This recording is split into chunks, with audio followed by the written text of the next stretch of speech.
বিসমিল্লাহির রহমানির রহিম। সুপ্রিয় শিক্ষার্থীবৃন্দ, আসসালামু আলাইকুম ওয়া রাহমাতুল্লাহ। আশা করি তোমরা বাড়িতে ভালো আছো। আমি ইনশাআল্লাহ তোমাদের দয়ে ভালো আছি। চলো আজকে প্রিন্সিপাল অফ ফিনান্সের কস্ট অফ কমার্শিয়াল পেপার নিয়ে আলোচনা করব।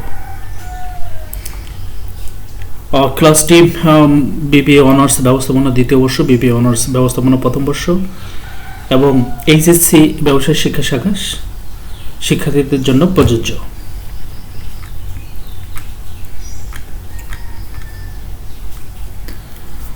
তাহলে আজকের আলোচ্য বিষয় হলো কস্ট অফ কমার্শিয়াল পেপার, অর্থাৎ বাণিজ্যিক কাগজ এর ব্যয়।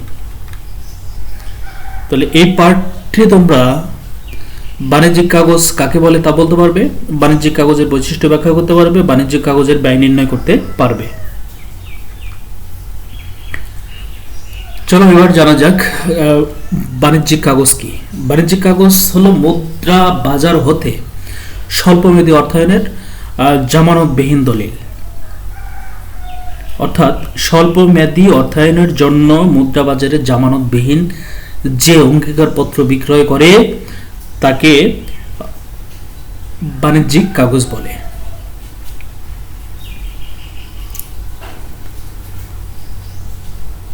আর এই বাণিজ্যিক কাগজের মেয়াদকাল আমেরিকাতে থাকে 30 থেকে 270 দিন, আর ভারতে এরূপ ঋণের সময়কাল হলো 30 থেকে 180 দিন। আরেকটি গুরুত্বপূর্ণ পয়েন্ট হলো বাণিজ্যিক কাগজের লিখিত মূল্য থাকে। আর বাণিজ্যিক কাগজ লিখিত মূল্যের চেয়ে 1 থেকে 8% কম মূল্যে বিক্রয় করা হয়। ধরে নিই একটি বাণিজ্যিক কাগজের মূল্য 6000 টাকা, সেটি আমরা 5500 টাকা বিক্রি করব। আচ্ছা, এই লিখিত মূল্যটাকে আবার ফেস ভ্যালু বলা হয়। ওকে,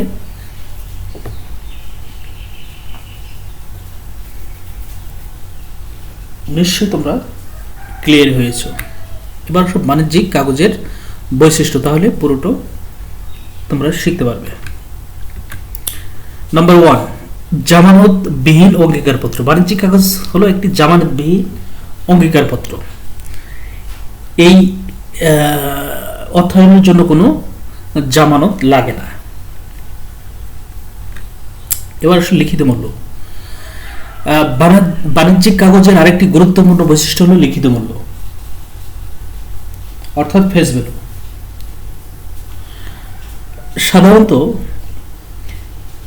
সাধারণত লিখিত মূল্যের চেয়ে 1 থেকে 8% কম মূল্যে এটি বিক্রি করা হয়। আর লিখিত মূল্য এবং বিক্রয় মূল্যের পার্থক্যকে কি বলে? বাড্ডা বলে বা ডিসকাউন্ট বলে। এবার আসলে মেয়াদকাল। বাণিজ্যিক কাগজে একটি মেয়াদকাল থাকে, ম্যাচুরিটি পিরিয়ড থাকে। এটি আমেরিকার জন্য 30 থেকে 270 দিন এবং ভারতের জন্য 30 থেকে 180 দিন। তারপরে নেক্সট, নবায়নযোগ্য।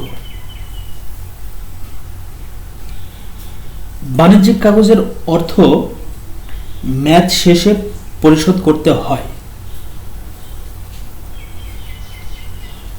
কাজেই মেয়াদ পূর্তিতে বাণিজ্যিক কাগজ বাতিল হয়ে যায়, সুতরাং এটি নবায়নযোগ্য নয়।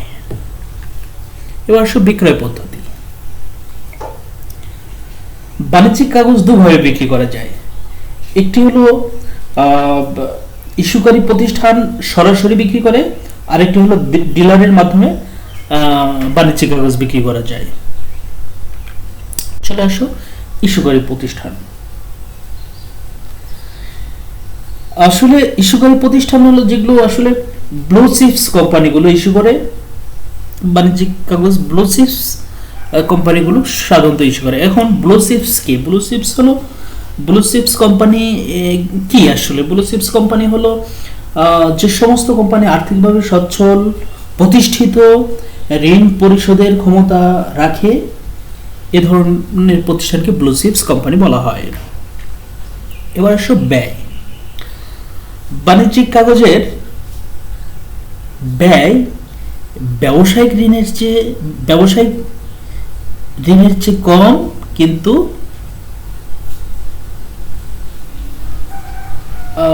কি বলে, ব্যাংক ঋণের চেয়ে কম কিন্তু ব্যবসায়িক ঋণের চেয়ে বেশি। বাণিজ্যিক কাগজের ব্যয় ব্যাংক ঋণের চেয়ে কম কিন্তু ব্যবসায়ী ঋণের চেয়ে বেশি। ওকে,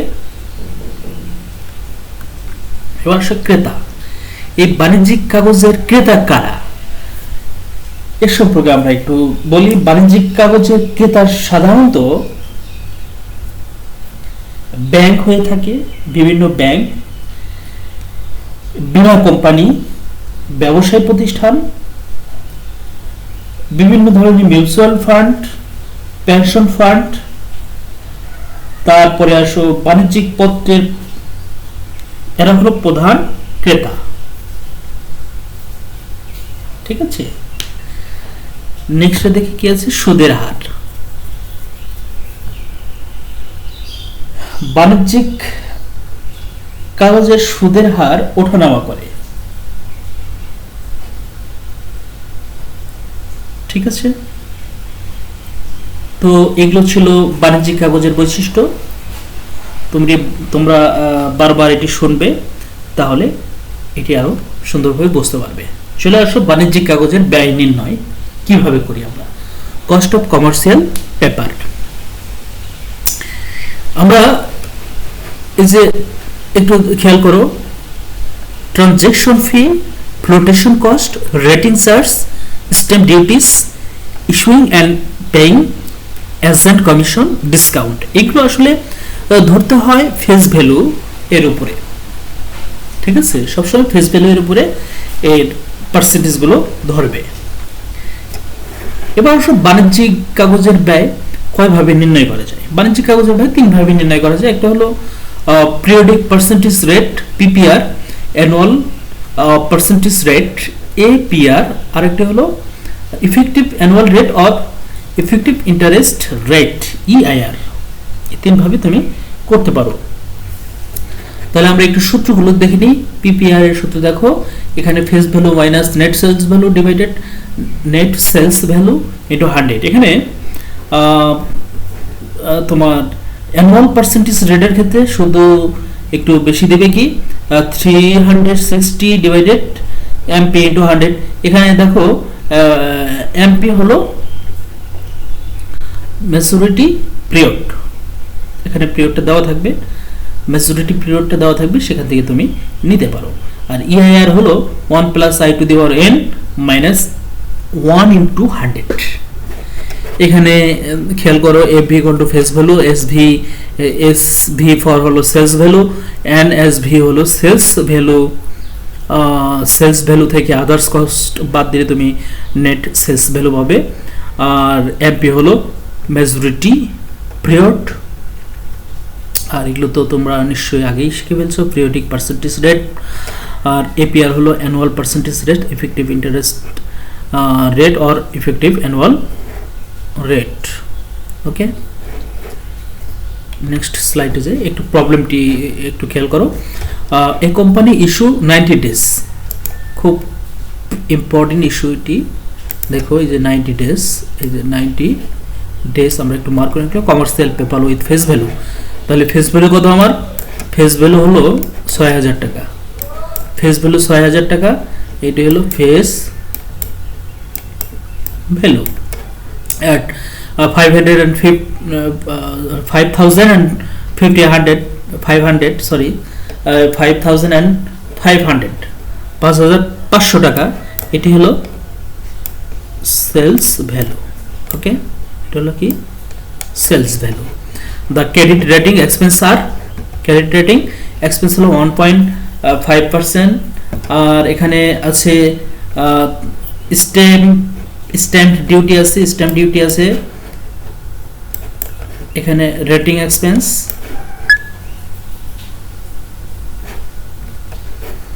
একটু খেয়াল করো, স্ট্যাম্প ডিউটি কত 0.5% অ্যান্ড আইপিএল চার্জ হলো 0.2%। ওকে, তাহলে আমরা পার্সেন্টেজ কয়টি পেলাম দেখো, রেটিং এক্সপেন্স 1.5%। এটা আমরা কার উপর ধরবো, এই যে ফেস ভ্যালুর উপরে ধরবো, ফেস ভ্যালু এই টাকাটার উপরে ধরবো, ঠিক আছে। এই টাকার উপরে আমরা এই পার্সেন্টেজগুলো বের করব। তাহলে তোমাকে কি করতে হবে, periodic percentage rate, annual percentage rate and effective interest rate. এখানে হবে অ্যানুয়াল, ইফেক্টিভ অ্যানুয়াল রেট হবে, এখানে উঠে নেই, একটু দেখে নেওয়া যে এখানে হবে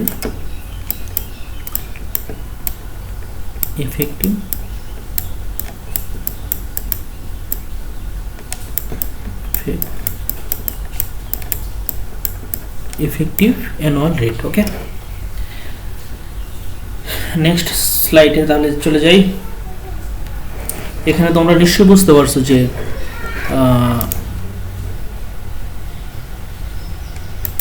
এই যে ৬০০০ উপরে এই পার্সেন্টেজগুলো বের করতে হবে। ওকে, তাহলে we know that periodic percentage rate is future value minus net sales value divided net sales value into 100। তাহলে আমরা একটু পুরোটা করে নিই। দেখো, এই যে দেখো পয়েন্টারটা নিয়ে নিই। ওকে, এখানে ফেস ভ্যালু ছিল কত ৬০০০ আর সেলস ভ্যালু ছিল কত ৫৫০০, তাই না। আবার দেখো, এই যে খেয়াল করো, এই যে সেলস ভ্যালু ছিল ৫৫০০ আর এখানে ছিল ফেস ভ্যালু হলো ৬০০০, ঠিক আছে। তাহলে আমার রেটিং এক্সপেন্স বের করো, ৯০ টাকা হলো। সবগুলো কিন্তু এই যে ফেস ভ্যালুর উপরে আমরা বের করেছি, তাই না। ৩০ টাকা এখানে স্ট্যাম্প ডিউটি, আইপিএ হলো ১৫ টাকা, টোটাল হলো ১৩৫ টাকা। ১৩৫ টাকা এন্ড কার থেকে বাদ দেবো, সেলস ভ্যালু থেকে বাদ দেবো, ঠিক আছে। এই যে দেখো, তাহলে কত হলো ৫৩৬৫ টাকা। এবার মান বসাই দাও।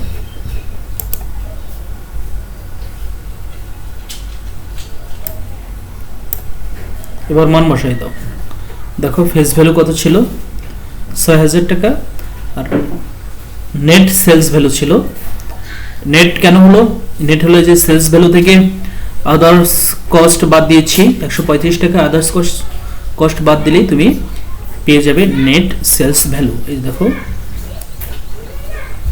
ক্যালকুলেশন করো,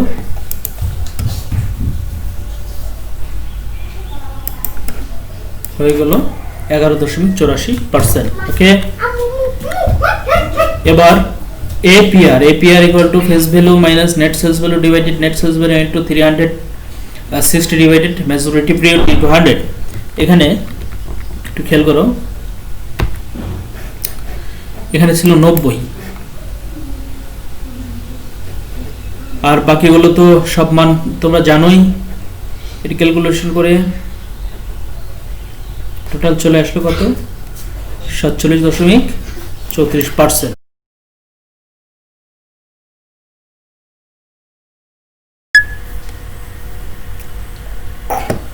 আচ্ছা খেয়াল করো, EAR হলো 1 + i to the power n minus 1 into 100। এখানে হলো, এটি হলো i এর মান হলো, i হলো কি face value minus net sales value divided net sales value, এটা করো। আর এখানে n হলো ৩৬০ ডিভাইডেড এমপি করলে এখানে বসাই দাও i এর মান, এখানে বসাই দাও n এর মান, ক্যালকুলেশন করো, বাস হয়ে গেল EAR। Okay, thank you very much.